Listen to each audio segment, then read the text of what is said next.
कभी सोचा है कि केंद्र सरकार जो इतना सारा टैक्स इकट्ठा करती है, उसमें से राज्यों को आखिर हिस्सा मिलता कैसे है? और ये कौन तय करता है कि किस राज्य को कितना पैसा मिलेगा? इस बड़े और जरूरी सवाल का जवाब सिर्फ एक ही संस्था के पास है, और वो है भारत का वित्त आयोग। आज हम इसी संवैधानिक संस्था की गहराई में उतरेंगे, जो हमारे देश के फेडरल स्ट्रक्चर की वित्तीय रीढ़ है। सवाल तो देखिए सुनने में कितना सीधा लगता है ना? लेकिन इसका जवाब भारत के राजकोषीय संघवाद यानी कि फिस्कल फेडरलिज्म की पूरी कहानी बताता है। ये एक बहुत ही नाजुक संतुलन साधने जैसा है, जहां कोशिश ये होती है कि किसी को भी ये ना लगे कि उसके साथ कोई नाइंसाफी हो रही है। देखिए, भारत का जो पूरा फाइनेंशियल सिस्टम है वो कुछ इसी तरह काम करता है। टैक्स का पैसा राज्यों से केंद्र की ओर जाता है और फिर एक बड़े हिस्से के रूप में वापस राज्यों में बांटा जाता है। अब इसी लेन देन को निष्पक्ष और पारदर्शी बनाने के लिए एक दमदार संस्था की जरूरत तो पड़ेगी ही। तो आज हम किन किन पहलुओं पर बात करेंगे? सबसे पहले भारत के वित्तीय संतुलन की चुनौती को समझेंगे, फिर संविधान के अनुच्छेद 280 के फॉर्मूले को डिकोड करेंगे, समय के साथ इस आयोग का विकास कैसे हुआ ये देखेंगे, आज के दौर में क्या तनाव है उन पर भी चर्चा करेंगे, और आखिर में ये समझेंगे कि इसे संघवाद की रीढ़ क्यों कहा जाता है। चलिए शुरू करते हैं। तो सबसे पहले ये समझना बहुत जरूरी है कि आखिर हमें इस वित्त आयोग की जरूरत ही क्यों है, और इसकी जड़ें राजकोषीय संघवाद की चुनौती में हैं। राजकोषीय संघवाद या फिस्कल फेडरलिज्म सुनने में भारी शब्द लगता है, पर इसका मतलब बहुत सरल है। केंद्र और राज्यों के बीच पैसे और खर्च की जिम्मेदारियों का बंटवारा, बस। और यही भारत के संघीय ढांचे की नींव है। अब यहाँ एक स्वाभाविक असंतुलन पैदा होता है। देखिए, इनकम टैक्स, कॉर्पोरेट टैक्स जैसे ज्यादातर बड़े टैक्स तो केंद्र सरकार इकट्ठा करती है, लेकिन आम जनता से जुड़े ज्यादातर खर्चे जैसे कि स्वास्थ्य, पुलिस, शिक्षा, इनकी जिम्मेदारी राज्यों के पास होती है। तो इसी गैप को भरने के लिए एक सिस्टम चाहिए, और इसी वित्तीय असंतुलन का संवैधानिक समाधान है वित्त आयोग, जो एक अंपायर की तरह बीच में खड़ा होकर नियम तय करता है।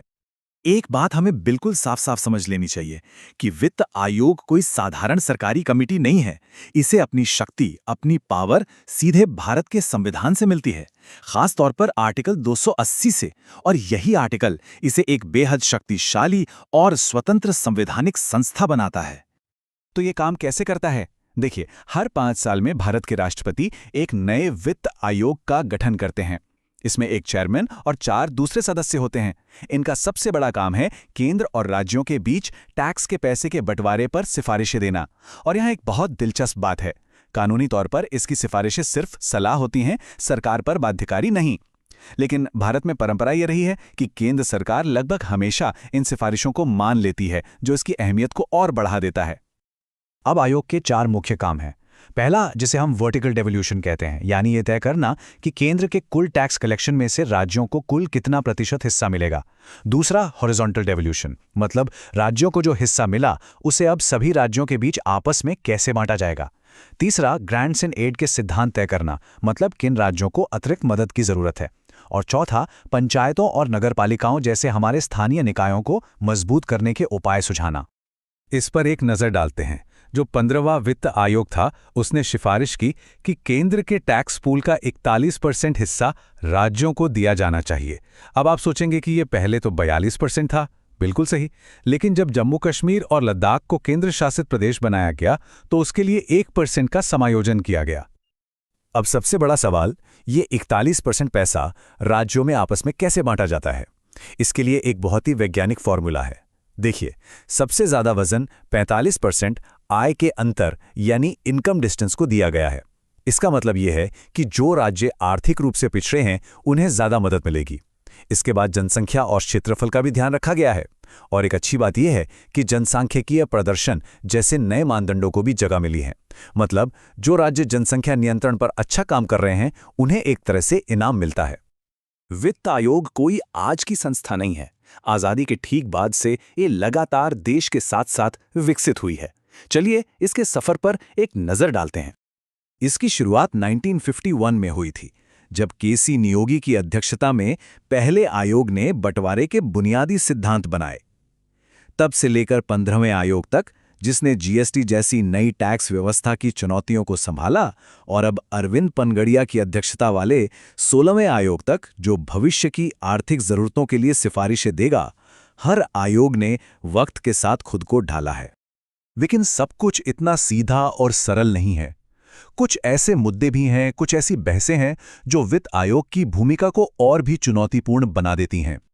केंद्र और राज्यों के बीच वित्तीय संबंधों में आज सबसे बड़ा तनाव उपकर और अधिभार यानी सेस और सरचार्ज को लेकर है।